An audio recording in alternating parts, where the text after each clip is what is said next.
Good morning, children. So let's continue with the chapter The Tiger King. Crown Prince Jung Bahadur grew taller and stronger day by day.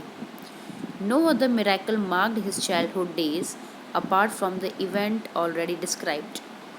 The boy drank the milk of an English cow, was brought up by an English nanny, tutored in English by an Englishman, saw nothing but English films exactly as the crown prince of all the other Indian states did.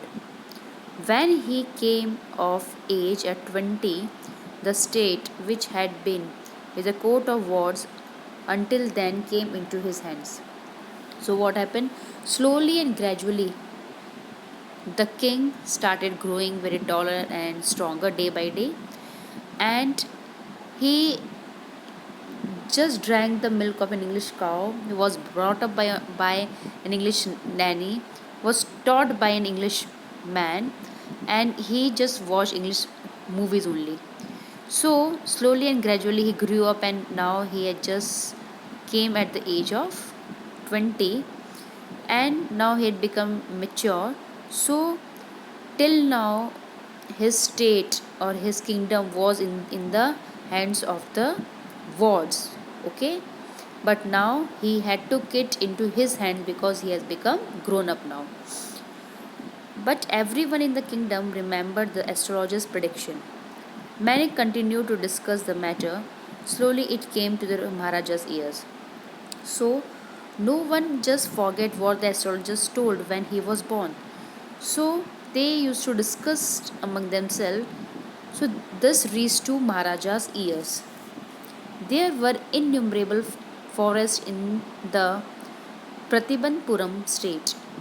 They had tigers in them. The Maharaja knew the old saying, "You may kill even a cow in self defense." There could certainly be no objection to killing tigers in self defense. The Maharaja started out on a tiger hunt. So when he come to know that the cause of his death would be tiger, so he knew one thing, that one can kill a cow also in self defense. And in Pratibampuram there were innumerable forests. So he has just start with the tiger hunt. So he started killing the tiger. The Maharaja was thrilled beyond measure when he killed his first tiger. He sent for the state astrologer and showed him the dead beast. So what when he just killed the first tiger, he was overjoyed, he was thrilled. And he just called the state astrologer and he told him, see, the cause of his death of his death would be tiger. So he has killed a tiger. What do you say now? He demanded. Your Majesty may kill 99 tigers in exactly the same manner. But the astrologer drawled. Drawl means spoke slowly. But what speak without fear?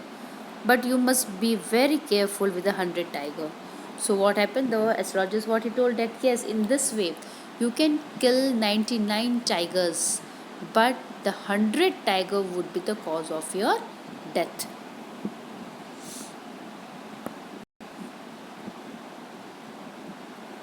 But if the 100 tiger were also killed, then I will tear up all my books on astrologer, set fire to them.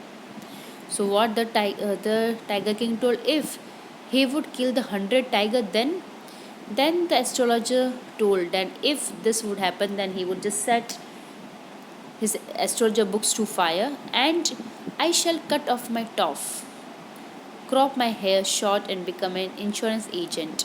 The astrologer finished on an incoherent note. So what he told, that if this would happen, then he would just cut his tuft. Tuft is a small, you may say, a bunch of hair which usually pandit or the priest keep. So he just told that he's going to cut that tuft. He will just keep his short hair and he will become an insurance agent.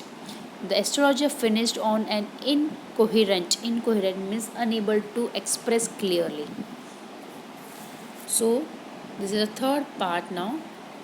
From that day onwards, it was celebration time for all the tigers in inhabit inhabiting Pratibampuram. So he says that from that onwards, it was a celebration time for the tigers, those who were living in Pratibampuram. The state banned tiger hunting by anyone except the Maharaj.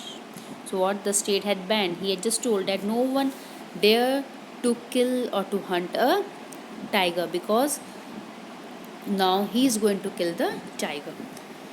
A proclamation was issued to the effect that if anyone dared to fling means to throw, so much as a stone at a tiger, all his wealth and property would be confiscated. So a proclamation means an announcement was made that if anyone would just dare to throw a stone also at a tiger, then his entire property and wealth would be confiscated. The Maharaja would attend to all other matters only after killing the 100 tigers. Initially, the king seemed well set to realize his ambition. So what he told?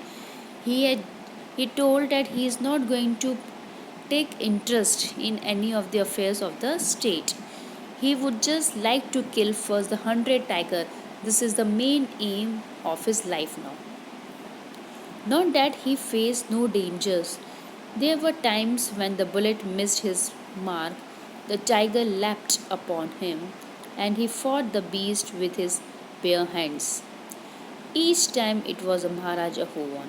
So it doesn't mean that he don't have to face, he had not faced dangers.